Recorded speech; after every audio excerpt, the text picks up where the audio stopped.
خدا تمہاری اولاد کے بارے میں تم کو ارشاد فرماتا ہے کہ ایک لڑکے کا حصہ 2 لڑکیوں کے حصے کے برابر ہے، اور اگر اولاد میت صرف لڑکیاں ہی ہوں یعنی 2 یا 2 سے زیادہ تو کل ترکے میں ان کا 2/3، اور اگر صرف ایک لڑکی ہو تو اس کا حصہ نصف، اور میت کے ماں باپ کا یعنی دونوں میں سے ہر ایک کا ترکے میں 6واں حصہ، بشرطے کہ میت کی اولاد ہو، اور اگر اولاد نہ ہو اور صرف ماں باپ ہی اس کے وارث ہوں تو 1/3 ماں کا حصہ، اور اگر میت کے بھائی بھی ہوں تو ماں کا 6واں حصہ، اور یہ تقسیم ترکہ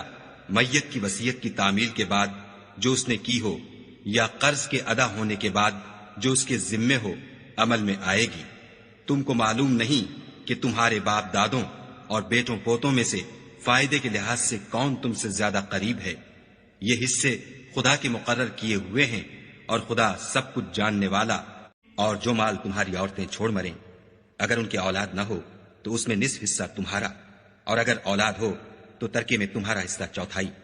لیکن یہ تقسیم وصیت کی تعمیل کے بعد جو انہوں نے کی ہو یا قرض کے ادا ہونے کے بعد جو ان کے ذمے ہو کی جائے گی۔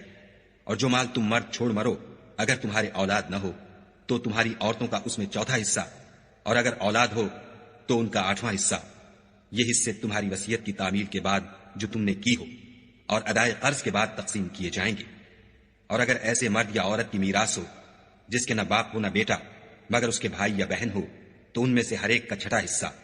اور اگر ایک سے زیادہ ہوں تو سب 1/3 میں شریک ہوں گے۔ یہ حصے بھی بعد ادائے وصیت و قرض بشرطے کہ ان سے میت نے کسی کا نقصان نہ کیا ہو تقسیم کیے جائیں گے۔ یہ خدا کا فرمان ہے، اور خدا نہایت علم والا اور نہایت حلم والا ہے۔ تمام احکام خدا کی حدیں ہیں، اور جو شخص خدا اور اس کے پیغمبر کی فرما برداری کرے گا خدا اس کو بہشتوں میں داخل کرے گا جن میں نہریں بہ رہی ہیں، وہ ان میں ہمیشہ رہیں گے، اور یہ بڑی کامیابی ہے۔ اور جو خدا اور اس کے رسول کی نافرمانی کرے گا اور اس کی حدوں سے نکل جائے گا اس کو خدا دوزخ میں ڈالے گا جہاں وہ ہمیشہ رہے گا، اور اس کو ذلت کا عذاب ہوگا۔